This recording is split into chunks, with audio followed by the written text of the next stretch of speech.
Bismillahirrahmanirrahim. Assalamualaikum warahmatullahi wabarakatuh. Waalaikumsalam warahmatullahi wabarakatuh. Baik anak-anak, siapa yang tidak hadir pada siang hari ini? Ada yang tidak hadir? Mas Muflih kemana ini? Tidur Pak. Oh, di belakang sendiri. Di belakang. Siapa? Di belakang Mas Muflih. Lagi sakit. Gimana kabar kalian siang hari ini, teman-teman? Alhamdulillah sehat. Sehat. Mas Muflih sakit ya? Kalau sakit ke UKS saja. Ya. Baik anak-anak, sebelum pelajaran kita mulai, pada ketua kelas harap memimpin doa terlebih dahulu. Siapa ketua kelasnya? Mas Wahid. Saya ketua kelas. Oh, wakil Pak. Siapa? Mas Gibran. Ketua kelas. Ayo langsung. Depan dulu, siap, gerak, berdoa mulai. Bismillahirrahmanirrahim. Ini penghapusnya mana? Gak ada ya? Kita hari ini belajar apa anak-anak? Ada yang tahu? SKI. Minggu kemarin kita belajar tentang Daulah Mughal atau dinasti Mughal. Asal usul dinasti Mughal minggu kemarin apa? Ada yang tahu nggak? Pendiri Daulah Mughal siapa? Siapa ayo? Genghis Khan. Genghis Genghis Khan. Kok Genghis Khan? Zainuddin. Zainuddin. Muhammad Zainuddin. Han. Muhammad Han. Ini pendiri dari dinasti Mughal. tahun berapa anak-anak? Ada yang tahu nggak? 1700. Satu, dua, 3, 5, 4. 1, 2, 6, Oh, 9. Iya Pak. Ada tahun 1526. Nah, kemarin kita belajar tentang asal-usul dinasti Mughal. Pada kesempatan siang hari ini kita akan belajar lebih dalam lagi tentang dinasti Mughal. Dari apa? Dari kemajuan dinasti Mughal dan kemunduran. Dua poin ini akan kita ulas pada kesempatan siang hari ini. Apakah kalian siap anak-anak? Siap. Siap. Oke.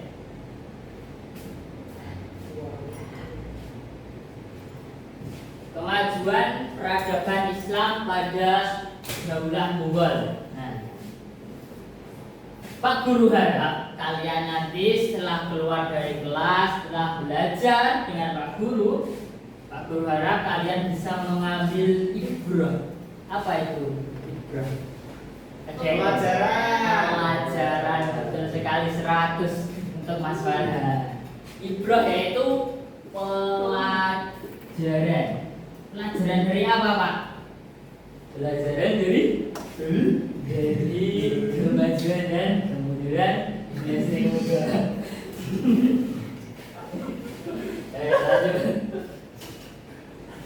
Kemajuan peradaban Islam pada Daulah Mughal.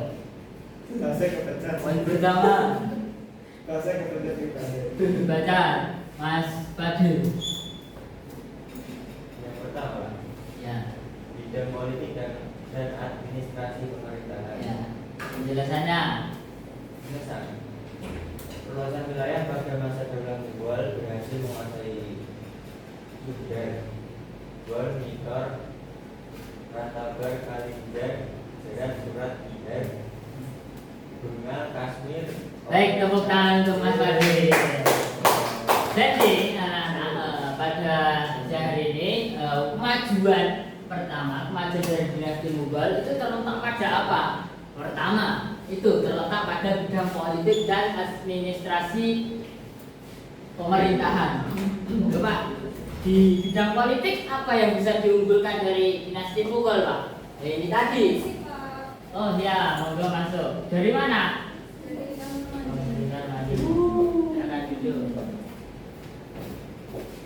Jadi lanjut ya anak-anak. Bidang perluasan itu terletak pada dinasti Mughal itu menguasai yang pertama dari daerah Sundar, Kon, Citor, Rantabar dan lain-lain. Itu adalah salah satu bentuk politik yang bisa diunggulkan dari dinasti Mughal. Terus apalagi Pak? Dari kebijakan dari pemimpinnya, seperti halnya raja-raja atau orang yang memimpin dinasti Mughal itu melakukan politik yaitu selalu tidak mengedepankan kasta. Jadi pemimpin itu meratakan semua rakyatnya, tidak ada hal kasta-kastaan dari politik dinasti Mughal. Selanjutnya itu bidang apa, Mas Farhan? Ekonomi, Pak. Bidang ekonomi. Dalam bentuk apa bidang ekonomi? Pemberian pinjaman, usaha pertanian.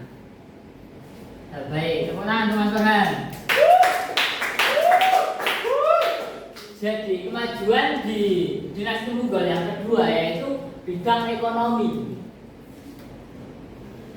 Itu salah satunya yaitu memberi pinjaman kepada rakyatnya untuk menjadi pengusaha pertanian. Yang mana ini adalah salah satu bentuk politik juga dari raja-raja atau penguasa dari dinasti Mughal agar rakyatnya itu sejahtera, agar rakyatnya itu selalu diperhatikan oleh para penguasa dinasti Mughal. Selanjutnya dalam bidang apa, Mbak Hafsah? Bidang agama. Dalam hal apa bidang agama, Mbak Hafsah? Dalam hal apa? Tidak tahu. Kalau tidak tahu bagaimana?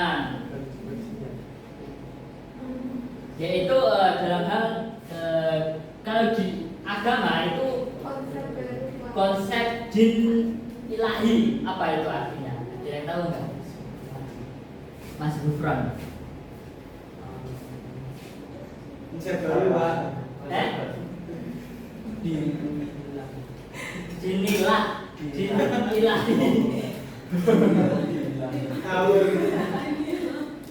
Jadi ini adalah salah satu bentuk yang mana itu tidak membedakan agama, baik itu agama Islam, Hindu, Buddha, Kristen dan lain-lain. Jadi pemerintahan dinasti Mughal itu tidak membeda-bedakan. Islam mengutamakan Islam, mengutamakan Kristen, itu tidak teman-teman, anak-anak sekalian. Jadi ini adalah salah satu bentuk politik juga atau kebijakan dari pemerintah dinasti Mughal, yaitu apa tadi kebijakannya? Dinilai. Artinya dalam bidang seni dan budaya, yaitu munculnya beberapa sastrawan, terus arsitektur, yang mana ada beberapa bangunan di dinasti Mughal itu yang sangat populer. Ada yang tahu apa? Taj Mahal. Taj Mahal, betul sekali. Siapa namamu? Farhan. 100 untuk Mas Farhan. Nah ini anak-anak, bangunan yang fenomenal. Yang pertama yaitu benteng apa? Benteng apa anak-anak? Benteng merah. Tepatnya di kota Agra, India Utara. Yang kedua yaitu benteng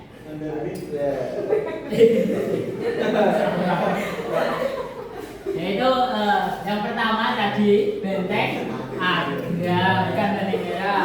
Yang kedua, Benteng merah. benteng merah. Oh, yang ketiga ada Taj Mahal. Itu ini salah satu bentuk kecintaannya para raja, yaitu pada istrinya, yang mana Taj Mahal ini adalah makam sebelumnya, makam dari istri seorang raja Mughal. Terus selanjutnya ada jamak masjid yang dibangun oleh Sultan Mughal Syekh Jahan. Ada tahu? Nama itu malu. Selanjutnya yaitu kemunduran. Ada yang tahu nggak? Kok dinasti Mughal yang itu sangat populer, sangat jaya di masanya, terus dia memiliki bangunan yang besar. Tahu kan, Masjid Taj Mahal itu gede banget ini. Dan satu UIN ini, satu sekolahan ini mungkin sebesar satu masjid. Mungkin bisa lebih. Berarti sekolah ini berarti besar loh, Pak. Besar sekali. Sama saya besar mana, Pak? Besar Taj Mahal ya. Nah, kalian tahu nggak kenapa kok bisa ada kemunduran dalam hal apa saja? Mas Fadil, tahu nggak? Tahu. Tahu, Pak. Nggak tahu. Yang pertama yaitu terjadi stagnasi dalam pembinaan kekuatan militer. Jadi anak-anak di dinasti Mughal itu ada militernya. Nah, kenapa kok bisa runtuh dinasti itu? Karena stagnasi pembinaan militer itu sangatlah tidak di open ya, apa bahasanya open ini? Tidak di rumah anak-anak. Jadi kekuatan militernya itu sangatlah lemah. Makanya banyak pemberontak atau dari luar dari dinasti Mughal itu bisa saja menyerang kapan saja kepada dinasti Mughal. Itu selanjutnya kemerosotan moral dan hidup mewah-mewahan. Nah, dari kalangan elit kerajaan dinasti Mughal itu anak-anaknya itu sangatlah hedon. Tahu hedon nggak? Hedon itu mewah-mewahan. Hedonisme. Jadi cinta harta. Jadi anak-anak atau keturunan dari para raja itu sangatlah cinta dengan duniawi gitu. Jadi kita bisa cari ibrohnya di sini bahwasanya kita janganlah selalu berhedon-hedon, bermewah-mewahan. Kalau ada uang lebih, itu uangnya dikasih atau disedekahkan kepada orang yang membutuhkan gitu ya anak-anak. Mas Farhan gitu. Kalau ada jajanan, kalau ada rokok sebatang itu bisa atau yang lain-lainnya itu bisa ya anak-anak. Atau skincare gitu, hijab.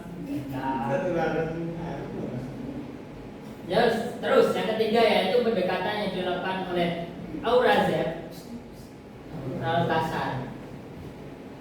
terlalu kasar terhadap toleransi umat. Nah, ini tadi Aurangzeb salah satu raja itu tidak menganut sistem tadi yang agama, yaitu apa?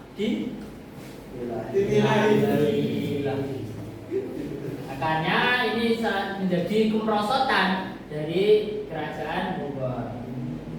Terus yang selanjutnya, semua generasi penerus daulah Mughal pada periode akhir adalah orang-orang yang lemah dan tidak mempunyai sifat pemimpin. Pak, kalau pemimpin itu haruskah orang yang bijaksana, haruskah orang yang cerdas? Itu harus tidak? Harus tidak? Lebih baik. Ya harus dong. Masa enggak sih?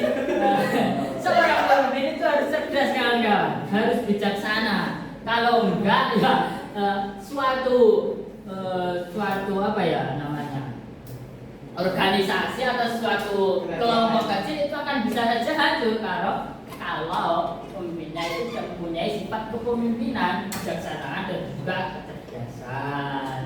Yang aku belajar, Pak. Jadi memimpin diri kita sendiri dulu. kita bisa membagi waktu enggak? Kita bisa mengatur waktu kita enggak? Kalau ada kegiatan ini, ada kegiatan bertabrakan, kita bisa membagi waktu kita enggak? Itu mana yang paling penting dihadiri dalam acara tersebut? Itu ya anak-anak. Nah, selanjutnya kita akan berdiskusi yang mana kita nanti setelah ini Bapak akan bagi kalian tiga kelompok. Kelompok pertama terdiri dari 3 orang, kedua 4 orang, dan ketiga 4 orang. Kelompok pertama 1, 2, 3. Kelompok kedua 1, 2, 3, 4. Naila sampai Mbak Naila. Kelompok 3 Mbak Febri sampai Mbak Umi. Itu ya, bisa dipahami? Bisa. Nah, nih kelompok pertama tadi mana? Kelompok 2. Ini. Kelompok 3. Nah, kalian berdiskusi, boleh membuka buku, boleh membuka internet, apapun kalian bisa. Yo, sekarang kalian melingkar dan diskusi. Pak, nggak mungkin Tanyakan. diskusi, Pak. Kalau ada pertanyaan sudah ditanyakan. Gitu. Kelompok 3 ada kendala atau tidak? Mami nggak mau diskusi, Oh, Pak. Mami, kenapa Mami? Buli Oh, Pak. dibully sama siapa dia? Dibully nanti. Dibully. Saya bekerja sama Mbak Nafsa, dibully. Ya, kelompok 1 ada kendala dan kelompok 1. Ini Pak, gimana Pak? Nah, ini kan kalian suruh menganalisis faktor apa saja yang bisa menyebabkan mubal itu mampu menjadi kelompok dari jenjang. Kan 3 saja. Kebetulan ada masalah enggak?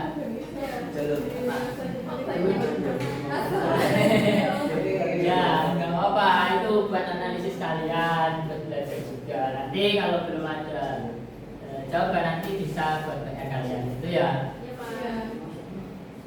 Pak ini susah Pak. Susah. Iya Pak. Yo, kelompok pertama, maju yo. Siapa yang mau mewakili? Fadil. Ayo, ayo. Ya.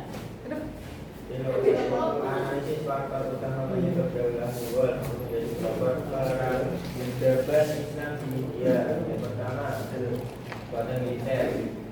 Ya, terus. Terus kepemimpinan yang fakar di sana. Ya. Terakhir, kemajuan ekonomi. Tepuk tangan untuk kelompok 1.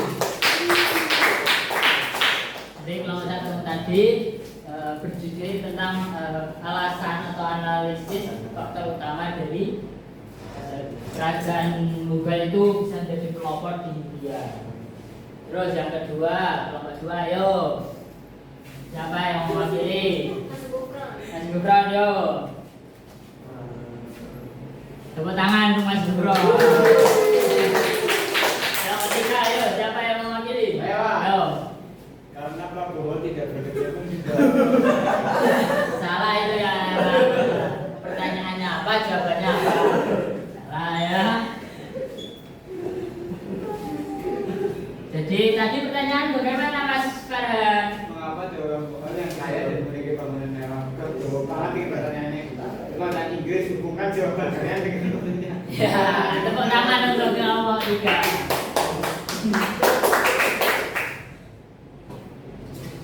Ya, sekarang kita akan main terlebih dahulu ya.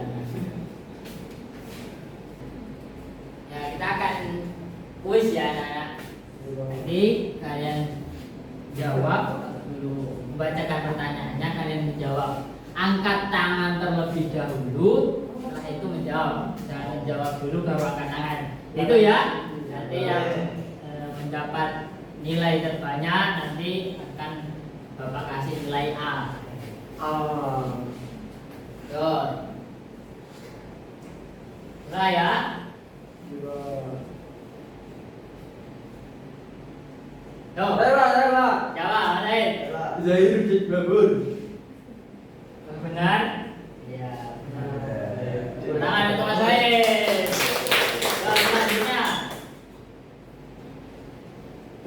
2, 3, yuk.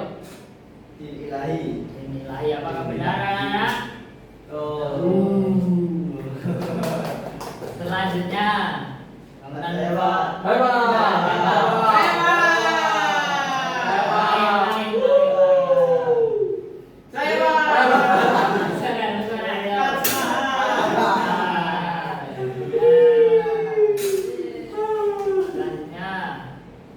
Satu, dua, tiga. Bangsa. Tahu? Bangsa. Satu lagi. Satu, dua, tiga, ayo. Hewa. Ayo, apa? Satu, dua, tiga, ayo. Jangan Hutan kekuasaan. Aku sih belum lupa. Nanti yang bisa menjawab dua yaitu Mas Ilham. Baik ya anak-anak. Mungkin itu saja karena waktu kita sudah habis. Maka guru akhiri pertemuan pada hari ini. Nanti minggu depan kita akan belajar lagi tentang apa? Tentang Wali Songo. Pasti Wali Songo itu ada berapa sih Wali Songo itu? Nanti kerjanya Wali Songo di Indonesia apa sih? Wali Songo kerja tuh Pak. Tuh, menyebarkannya lewat apa gitu kan ya. Nanti kita akan belajar di minggu depan ya anak-anak. Bisa dipahami? Sama. Mungkin cukup itu yang Bapak bisa sampaikan untuk ketua kelas. Harap memberi doa terlebih dahulu. Kita akhiri belajar pada siang hari ini yang baca hamdalah bersama-sama. Alhamdulillahirabbil Alhamdulillahirrahmanirrahim. Terima kasih anak-anak sekalian. Jumpa lagi di minggu depan. Bapak akhiri. Akhirussalam. Wassalamualaikum warahmatullahi wabarakatuh. Waalaikumsalam warahmatullahi wabarakatuh.